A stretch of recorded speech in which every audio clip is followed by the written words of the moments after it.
جوانی میں صدقہ خیرات کرنا مشکل، کیونکہ جوانی میں انسان کیا کرتا ہے، روکتا ہے کہ ابھی میں پیسے بناؤں گا۔ اچھا، ایک موضوع سے ہٹ کے بات آ رہی ہے، دیکھو ایک بات خوب اچھی طرح کان میں بٹھا لو، دل میں بٹھا لو، کان سے سن لو، دل میں بٹھا لو۔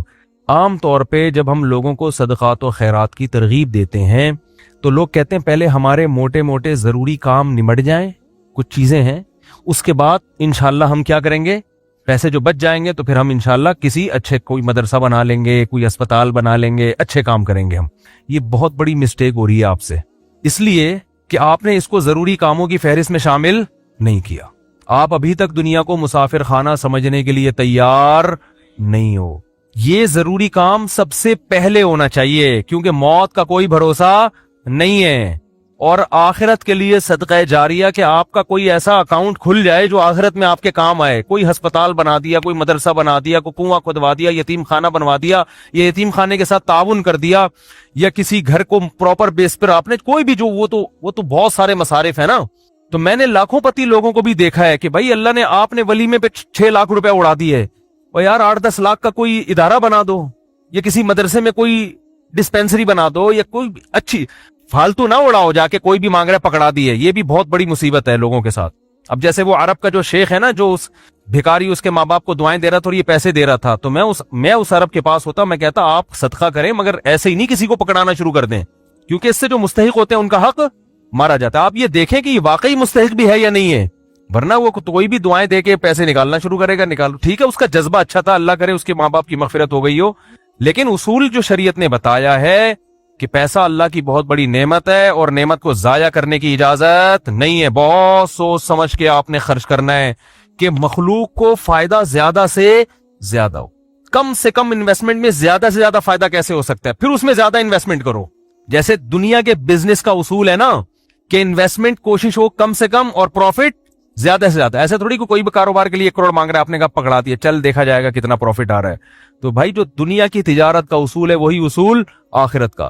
تو آخرت کا اصول یہ ہے کہ جو 2 چیزیں اس میں فوکس کرنی ہے، انسانیت کی خدمت زیادہ سے زیادہ کس کام میں ہے۔ بعض کام ایسے انسانیت کی خدمت بہت ہے مگر ان کے اثرات زیادہ عرصے نہیں رہتے، پھر بھی یہ کام کرنا ہے، کیونکہ اس میں خدمت کیا ہے، جیسے بھوکے کو کھانا کھلانا۔ اب ایک آدمی کے پاس کھانے کے پیسے نہیں، علاج کے پیسے نہیں، تو مر جائے گا بیچارہ، بھوک کی تکلیف کون برداشت کر سکتا ہے۔ تو بھوکے کو کھانا کھلانا یہ بظاہر صدقہ جاریہ تو نہیں ہے، کیونکہ یہ زیادہ ٹائم تک چلے گا نہیں نا، کھانا کھا لیا پیٹ بھر گیا بس ختم، لیکن یہ خدمت بہت بڑی ہے تو اس کو بھی فوکس کرنا ہے۔ اور بعض چیزیں ایسی ہوتی ہیں کہ جس میں فوری طور پر خدمت تو بہت نہیں ہو رہی ہوتی، لیکن اس کا اثر آپ کے مرنے کے بعد بھی قائم، جیسے کنواں بنا دیا آپ نے۔ اب کنواں ایسی چیز ہے جب تک کنواں رہے گا لوگ پانی پیئیں گے، آپ کو ثواب ملتا رہے گا۔ درخت لگا دیا مر گئے تو درخت سے کو بہت زیادہ، ایک درخت سے کیا فائدہ ہوگا، نہیں آ رہی سمجھ میں بھائی آپ نے ایک نیم کا درخت لگا دیا تو کوئی بہت تو نہیں نا، کوئی لوگ اس کو کھائیں گے تھوڑی، نہیں بھی لگاتے تو کیا ہو جاتا۔ تو اس میں انسانیت کا فوری طور پہ کوئی بہت زیادہ فائدہ نہیں ہو رہا ہے ایک درخت سے، لیکن اس کے اثرات بہت دیر تک قائم رہیں گے۔ یعنی آپ مر بھی گئے تو درخت کے نیچے کوئی بھی چھاؤں لے گا، درخت آکسیجن سے فائدہ پہنچائے گا، چرند پرند اس سے کھائیں گے۔ تو آپ صلی اللہ علیہ وسلم نے فرمایا، صحیح مسلم کی حدیث ہے، جس نے درخت لگا کے مر بھی گیا تو جب تک درخت رہے گا اس کو ثواب ملتا رہے گا۔ تو اس میں فائدہ تو کم ہے لیکن دیر پا ہے، مرنے کے بعد بھی یہ عمل چلتا رہے گا۔ تو ان 2 قسم کی چیزوں کو فوکس کرنا ہے۔ اور کچھ چیزیں ایسی ہیں جس میں جسمانی فائدے کے ساتھ دینی فائدہ بھی ہے، جیسے دینی مدارس کو سپورٹ کرنے کا فائدہ کیا ہوتا ہے، غریب طلبہ کو کھانا بھی ملتا ہے، علم بھی ملتا ہے، وہ عالم بن کے دنیا میں کام کرتے ہیں۔ تو صدقہ جاریہ بھی ہے، مرنے کے بعد وہ علماء جو کام کریں گے پھر آگے ان سے جو ہدایت پھیلے گی، پھر وہ لوگ آگے جو تبلیغ کریں گے، تو جب تک اسلام باقی رہے گا آپ کو ثواب ملتا رہے گا۔ لیکن اب یہ بھی نہیں کہ کسی بھی مدرسے میں اٹھا کے دے دو، سوچ سمجھ کے کون کام کر رہے ہیں، کون ویژنری لوگ ہیں، کون بہت، اس میں پھینکنا نہیں ہے میرے بھائی۔ جیسے دنیا کی تجارت میں پیسہ پھینکا نہیں جاتا، بہت سوچ سمجھ کے۔ کوئی بھی آپ کے پاس آئے بولے 1 لاکھ روپے دو، میں پیسے کما کے آپ کو ہر مہینے 6,000 روپے دیا کروں گا، آپ پکڑا دو گے؟ ہے انکوائری کرو گے بھائی 1 لاکھ کہاں، کون سا کاروبار آ گیا جس میں 1 لاکھ پہ آپ مجھے 10,000 دو گے یا 6,000 دو گے؟ وہ بتائے گا یہ ہے، اچھا مجھے دکان دکھاؤ چل کے۔ پھر جب آپ کو دکان دکھائے گا تو آپ کہو گے جب 1 لاکھ پہ آپ 6,000 کما سکتے ہو تو اپنے ہی لگا لو۔ ہے کیا خیال ہے بھائی؟ میرے والد صاحب نے کہا تھا جو بھی آئے نا پیسے مانگنے